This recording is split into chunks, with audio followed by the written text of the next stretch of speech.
Hello guys, welcome to the fifth session under the Scikit-Learn series.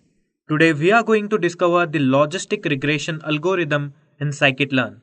But before we get started with that, make sure you guys hit that subscribe button so that you'll never miss any update from Intellipaat YouTube channel.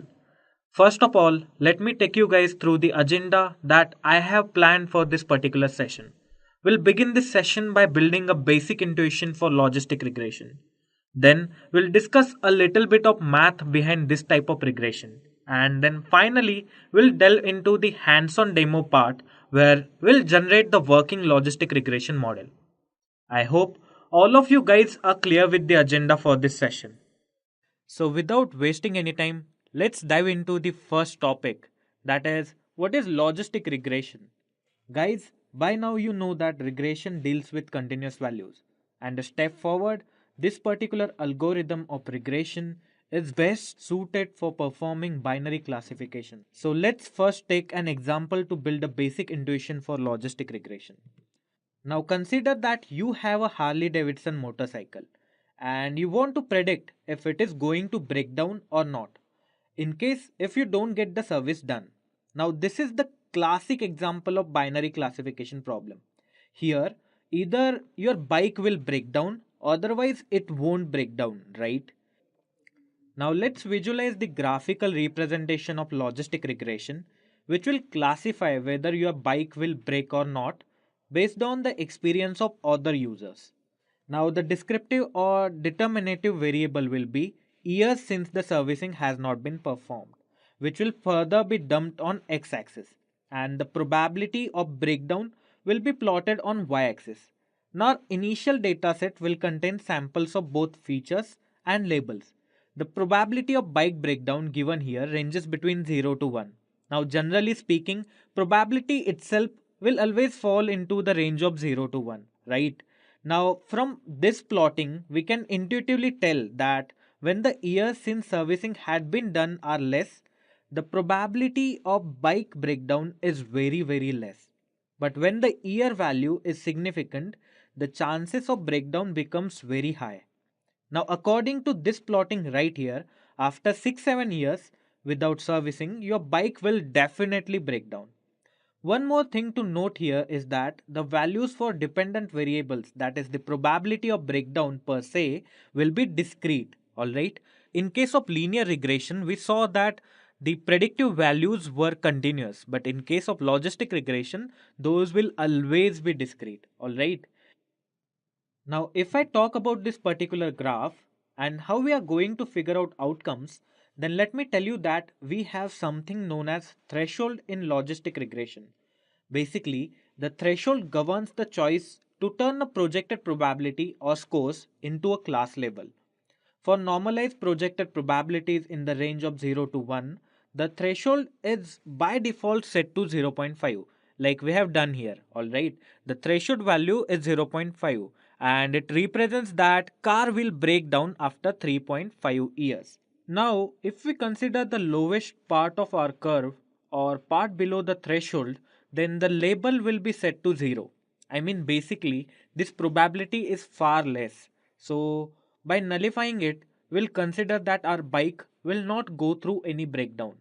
Whereas above the threshold value, that is 0.5, all values will be set to 1, considering that the breakdown will happen. Now, why do we need this particular type of regressor when we do have linear regression? Well guys, let me tell you that linear regression deals with continuous values.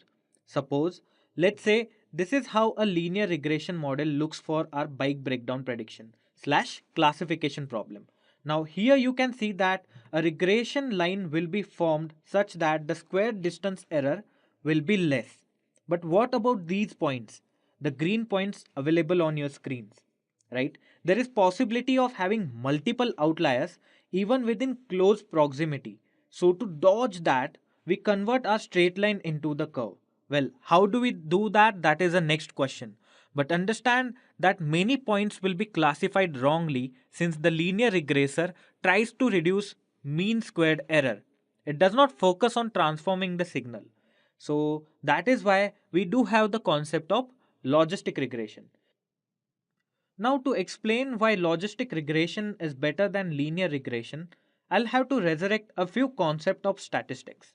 Now, you might know the concept of finding odds of an event happening. Well, the way to calculate these odds is very simple.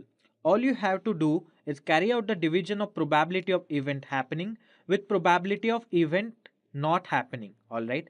If I simplify it further, then odds of event happening will become probability for that event, and the odds of that event not happening will be 1 minus that same probability of event happening. So the odds formula will become P divided by 1 minus P. Now here the values of odds of an event will range from 0 to infinity, while the probability itself remains between 0 to 1. Now guys, this is pretty clear. You can put the values in that P part. Now if you put 1 as P, then it will become 1 by 0, alright? So which will be again infinite. And if you put it at 0, then it will be 0 by 1, which is not defined, alright? So the values will always range between 0 to infinity. Whereas in case of probability, they'll always range between 0 to 1.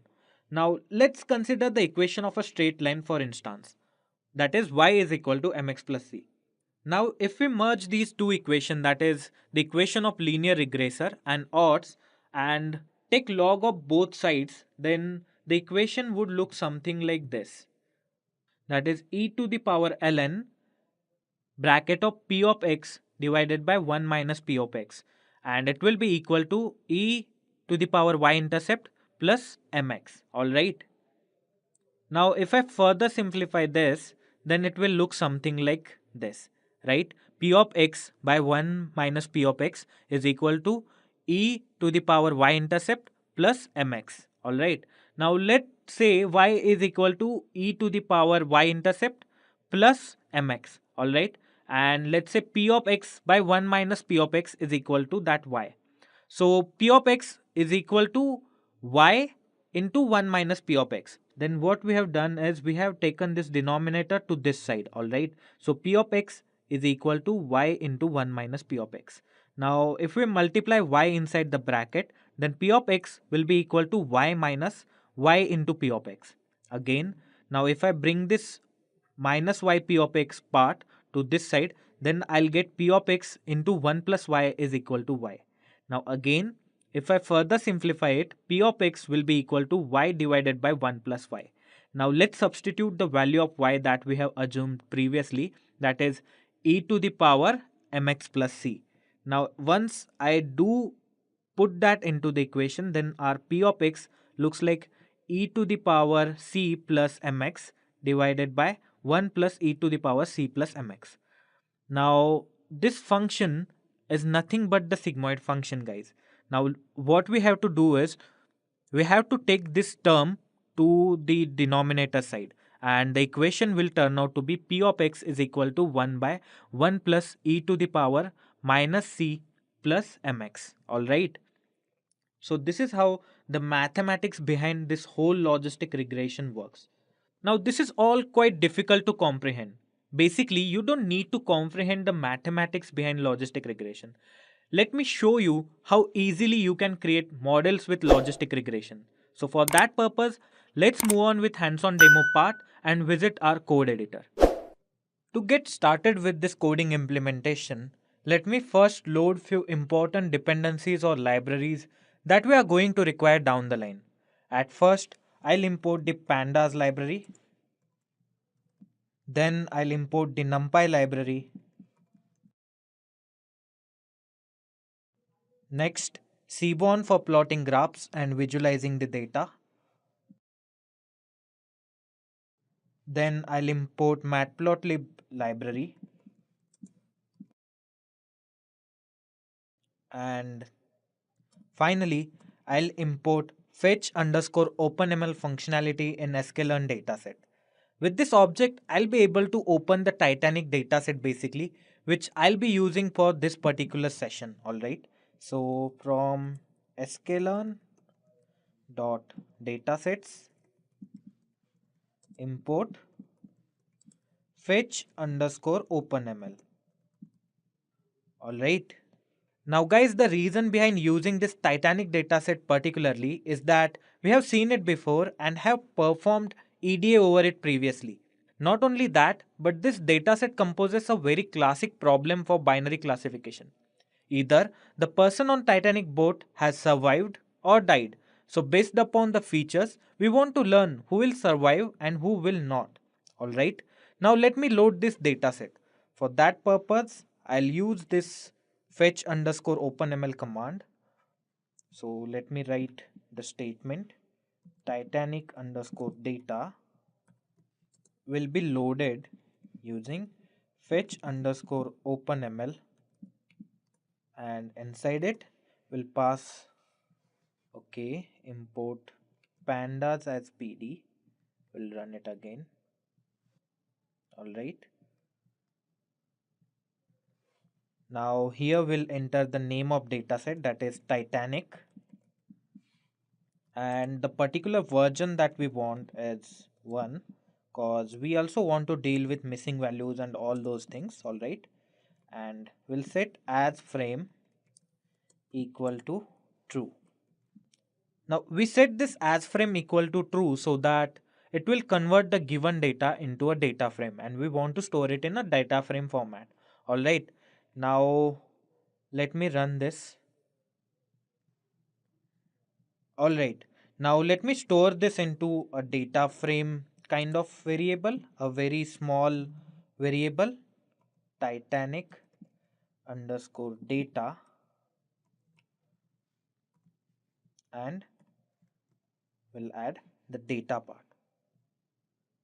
And similarly, we'll add the feature that is part of Titanic data, which is again a separate data frame inside this Titanic data frame that is stored as target. So df survived will be equal to Titanic underscore data, and will store the target, that is the survived or not survived parameter. All right, so let me run this command. All right guys, now that we have successfully loaded data into our notebook, the next step we'll take is performing data analysis and understanding more about data and how it is related with survival classification or prediction per se. Let's first visualize the structure of our data. I'll use df.head command to check first 5 entries and type of values or features we do have with this dataset. All right. Now here you can see multiple columns like P class, name, sex, age, SIB-SP, patch, ticket, fare, cabin, embark, board body, home destination and survived. Alright. Now let us start the visualizing this dataset. The first parameter that I want to visualize is how many people have survived and how many people haven't survived this Titanic boat event. So for that purpose, I'll use the countplot graph sns.countplot, and I'll pass the survived column and data will be df. All right.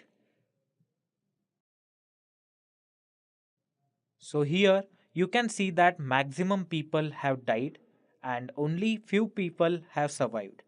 All right.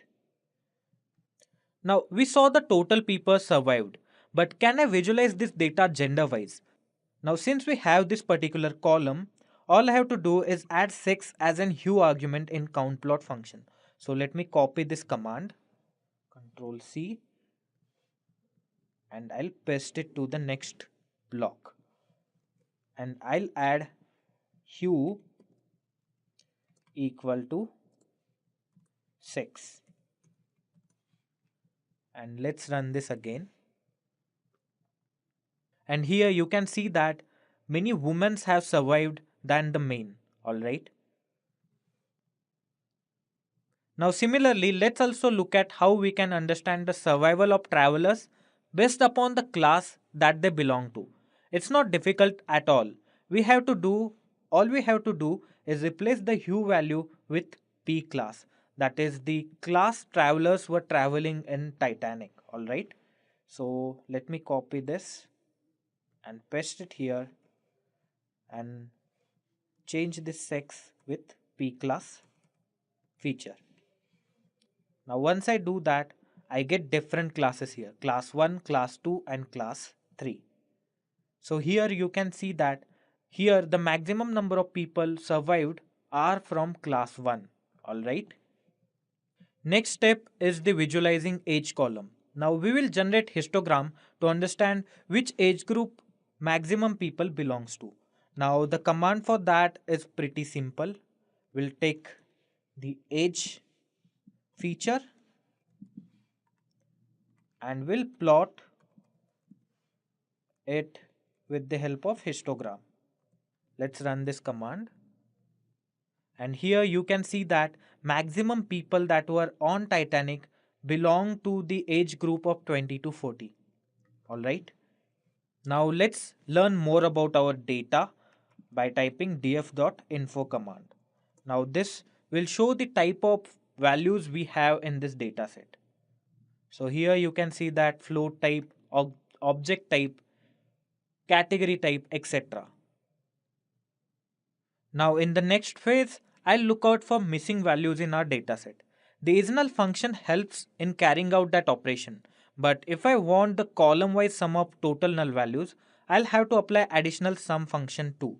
So let me do that. df.isNull dot sum and let's run this command. Here you can see that we have few features containing null values. Alright.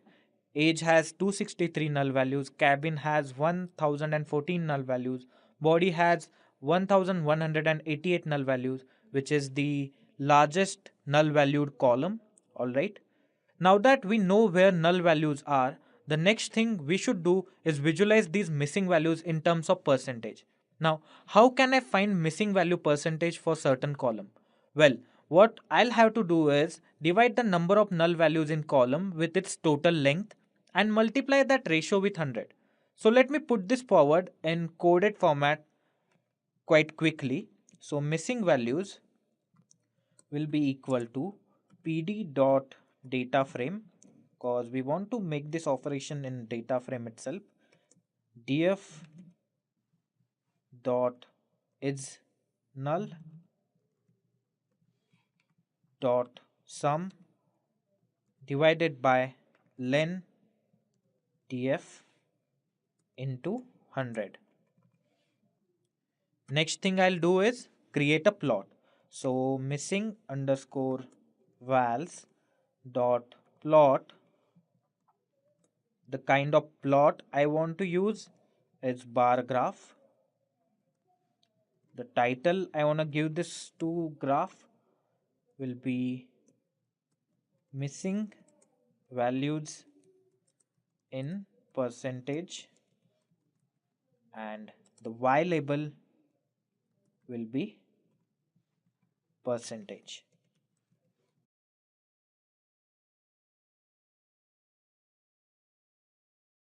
So let me run this block.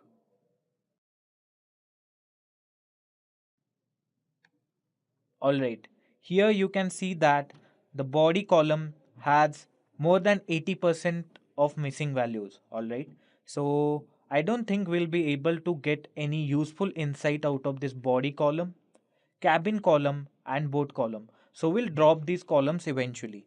But before that, let us do some data engineering.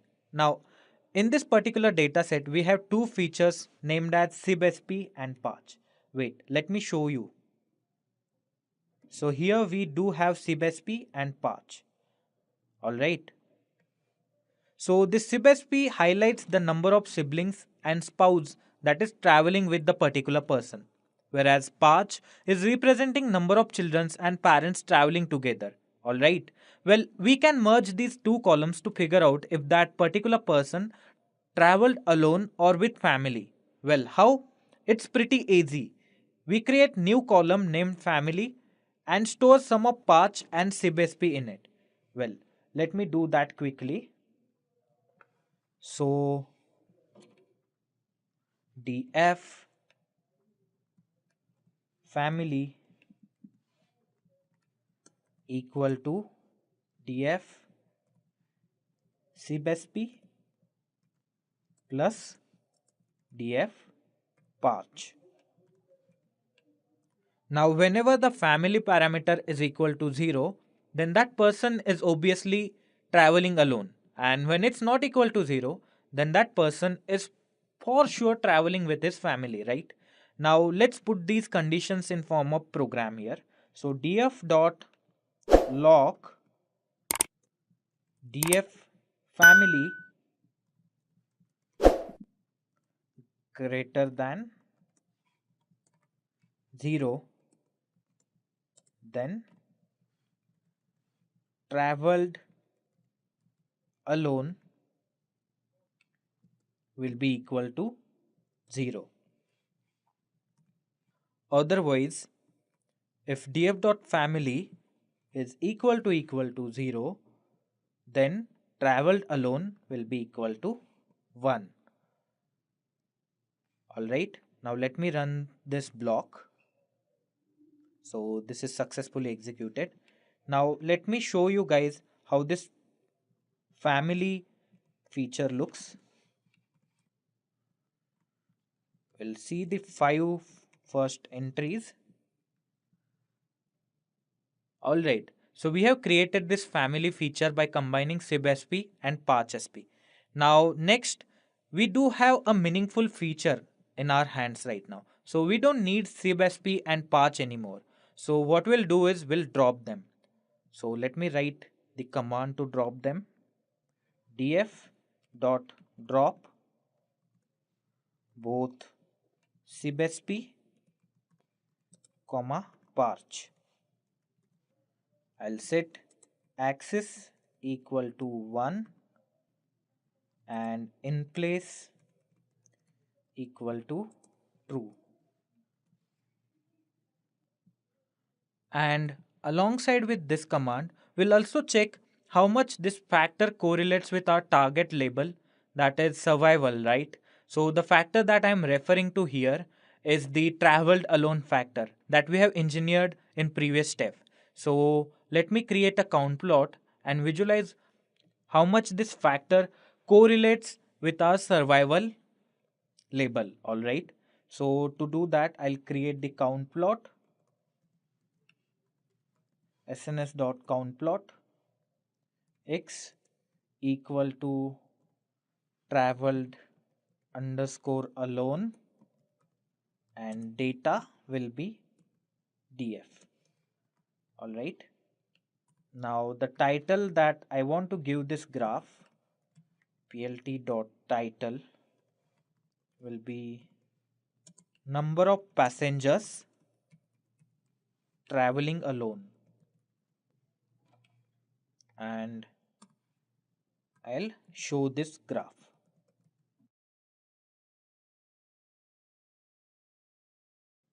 And here you can see that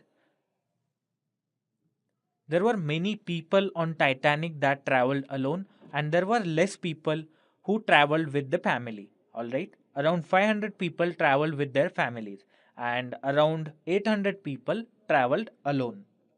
Now let's look at the condition of our data frame. Since we have removed few features and added few new ones, the command that we again use for that purpose is df.head. So let me do that quickly. df.head, and here you can find family and traveled alone columns. All right, and patch_sp and sib_sp has been removed. Now the next thing we'll do is removing unimportant features. Okay guys, now if you observe the data present on your screens, you'll find out that we have few meaningless features which will not contribute to any learning, alright? The name of person cannot help me verify other records or verify if someone else is dead. So it's of no use. Same goes for features like ticket and destination where these people were traveling to. So we'll drop these columns from our dataset. So let me do that quickly. df dot drop features such as name, comma, ticket, comma, home dot dest,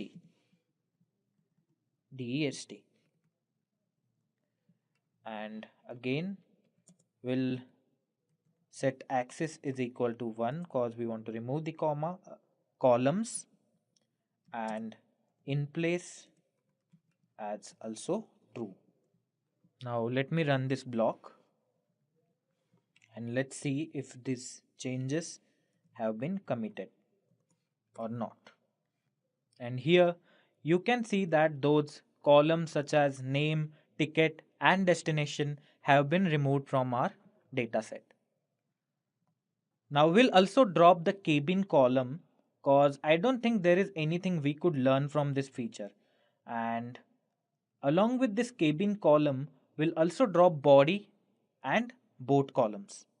Alright, so df, wait, instead of typing it again, I'll copy it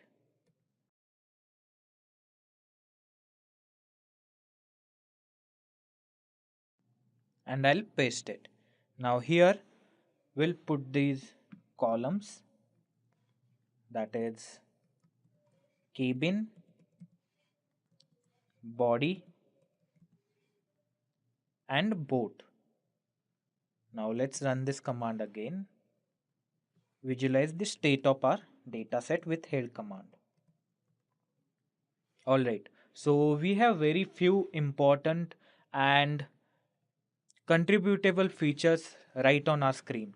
That is P class, sex, age, fare, embarked, survival, family and traveled alone. Now the next thing we'll learn is value imputation. So there are few entries in our data set that are not computable, right? So the descriptive words such as female, male, female, male cannot be understood by the system, right? So we got to deal with these columns. How can we do that? Well, we can use either one hot encoding or get dummy values for these parameters. Now we have seen how to use one hot encoding in the second tutorial. So for this particular session, we'll stick to get dummies method. So the command for doing this is very simple. We'll use pd dot get underscore dummies method and we'll pass the sex column to it, and we'll store this in some variable so that we'll be able to visualize it, and we'll print that column or variable. Now here you can see that we have two columns. So when it is female, then it will be 1. When it is not female, it will be 0. And same for male. When it is not male, it will be 0. And when it is male, it will be 1. Now we don't need these two columns. We can judge if male is equal to 0, then it will be female. So instead of keeping it like this, what we'll do is we'll drop the first column, that is female. So drop underscore first is equal to true. So let me run this again. Alright, now here you can see that we only have one column. Alright. Now let's look into the missing values again. So I'll write command df dot is null dot sum so that I'll get a complete report on null values. And here you can see that we have null values in age column, fare column and embark column. So we got to figure out some values to replace these null values. And for that purpose, we have simple imputer functionality in our sklearn library. So let's first import that simple imputer functionality from sklearn.impute module. So the command to do that is very simple. From sklearn.impute import simple imputer. And now first what we'll do is we'll impute numerical values. The strategy we'll set for numerical imputation will be mean. So basically with this strategy, our imputer will sum up available records and divide same with the number of entries in same column. So let me create that imputer. IMP underscore mean is equal to simple imputer object, and I'll set strategy equal to mean. Now let's run this block. Let's apply this imputer object to our age and fair feature. So how can we do that? Df age will be changed with imputation filter, that is imp underscore mean, and we'll use fit underscore transform method for that purpose, and inside it we'll pass the 2D matrix of age column. Similarly, we'll update the fair column and I'll run this block. Now that we have found out the null values for age and fair columns, let us check if there are any null values still available in them by using df.isNull command. Alright, I'll need to add brackets here. So you can see that we only have one column left, that is embarked, and it has two missing values. And if you check the data set, you'll find out that embark column has characteristic values, that is SS, Q, etc. Alright. So here you can see that values in embark column are characteristic, and we need to update them because our model won't be able to understand characteristic data. We'll have to update them, but before we update them, we'll need to find those missing two values, and for that purpose we cannot use the statistic properties such as mean, median or mode. We'll have to use most frequent strategy. So let me create, wait, let's add the code block down here. Now let me create this new imputer. I'll name it as IMP frequency and I'll set it to simple imputer with strategy most frequent. Alright. Now let's run this command. Okay guys, now that we have simple imputer object, what we'll do is we'll apply it to our embark column. So df embarked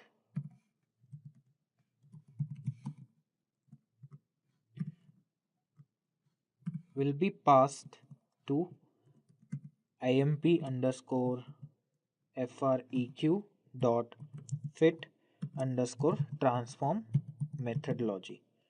Alright, and we'll store this transform data into df embarked column. So let's run this. Now next, so now let us check if our embark feature has been updated or not. So df.isNull dot sum, and here you can see that we have dealt with all the null values successfully. Now let us print our data.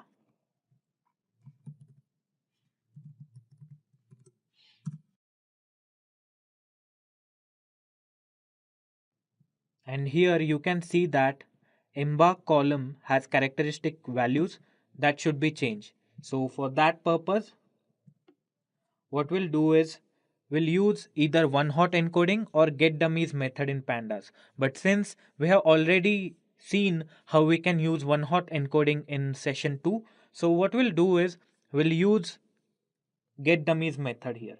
So the syntax is quite easy. You use pd dot get underscore dummies method, and you pass the column that you want to find these dummy values embarked in this case, and you store these values into some new data frame. Let's name this data frame as embark. All right. So once I run this, now let me also print this embark.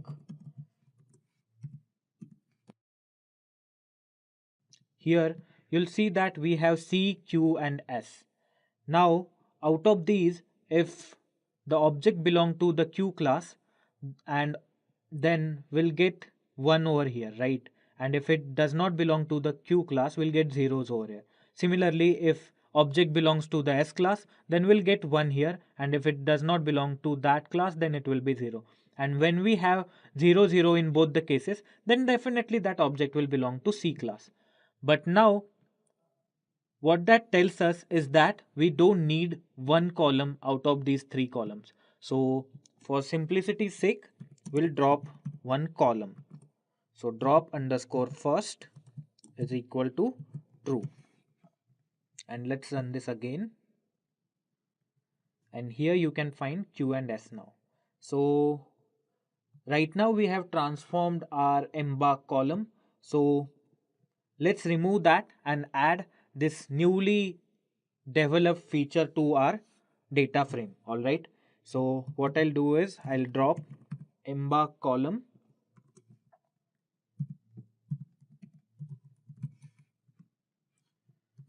I'll set axis is equal to 1,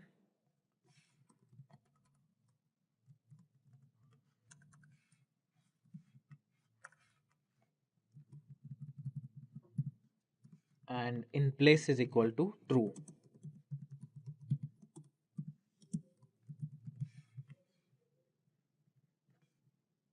And I'll concat this embark data frame to our data set. All right. And I'll set axis is equal to 1. Now let us see how our data frame looks like.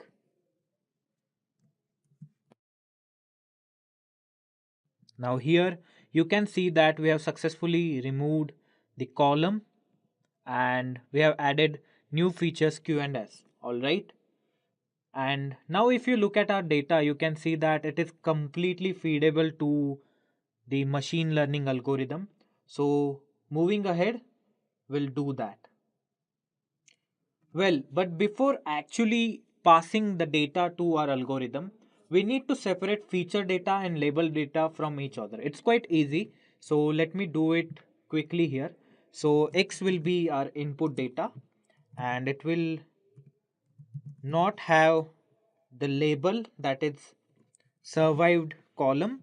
So I'll remove it from this X and I'll set axis equal to 1. Then I'll print this data sample. So here you can see that we don't have the label data inside this training sample. Now let's get the label data printed here and we'll store that label data inside the Y parameter, and let me print y.head as well. So basically this Y will act as an output or label data, whatever you want to call it, you can call it. And this X will act as an input data or input vector. All right. So now that we have these data sets, we can split it into training and testing samples. We have train underscore test underscore split function for that purpose. Now inside this function, we'll set test size parameter to 0.3 so that we can have 30% data for testing purposes. So let me do that quickly. Train underscore test underscore split will pass input, output, and test size will be 0.3. That is 30% will be devoted to testing data. Alright, and then we'll set random state as 1. Now guys, this random state, as the name suggests, is used for initializing the internal random number generator, which will decide the splitting of data into train and test indices in your case. Alright, it's not a big deal. It doesn't matter if the random state is 0 or 1 or any other integer. What matters is that it should be set the same value if you want to validate your processing over multiple runs of the code. By the way, I have seen random state is equal to 42 used in many official examples of scikit as well as some other online blogs too. So don't worry about it much, alright? Now, to utilize this train test split function, we need to import it from the library. So the library it is part of is model underscore selection. So let's import it from sklearn dot model underscore selection import train test split, and now we'll store the splitted data samples into x underscore train, x underscore test, y underscore train, and y underscore test. Now let's visualize the sizes for training and testing samples. So I'll use print function for that. Print x underscore train dot shape, comma, y underscore train dot shape. And similarly, I'll print the sizes for testing samples, x underscore test dot shape, comma, y underscore test dot shape. Now let me run both of these commands. And here you can find out that in training sample we have 916 entries and in testing sample we have 393 entries. That is 30% of the complete data set. Alright, now the next step will be applying the logistic regression model.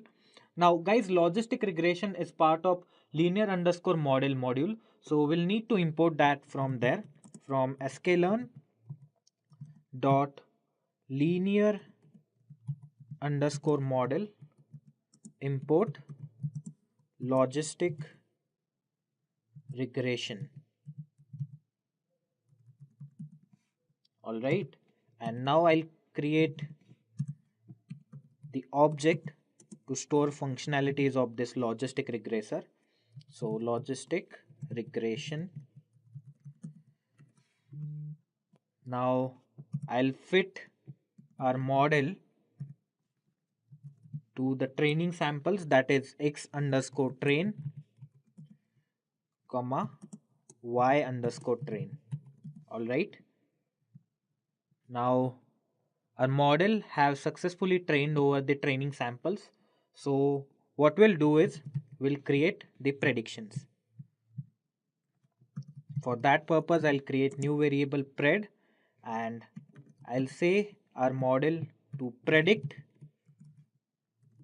over the testing sample, that is x test. And now what I'll do is I'll find the accuracy of my model. How can I do that? Well, I do have one metric called as accuracy score for that purpose. So I'll import from sklearn dot metrics import accuracy underscore score, and I'll pass the true results and made predictions by my model, and this will return the accuracy score for the model, which is 79%. Alright, now the one more parameter that we can use to understand how many right predictions our model have made is confusion matrix. So let me get that quickly here as well. From sklearn dot metrics import confusion matrix. Now similarly I'll pass the testing sample and made predictions. And here you can see that our model have made 204 true positive predictions and 109 true negative predictions, which means these are the right predictions, and 48 and 32, which are false positive and false negative, are the wrong predictions made by our model. So the accuracy we are getting here is quite good, which is 80%. If we tune in this model further, then that accuracy will definitely increase. But we'll talk about that in later sessions. All right. So I hope this concept of logistic regression is clear to all of you guys. Let me tell you that moving ahead in this series, we'll be dealing with more advanced deep learning algorithms. So fasten your seatbelts and make sure that you stay tuned with us.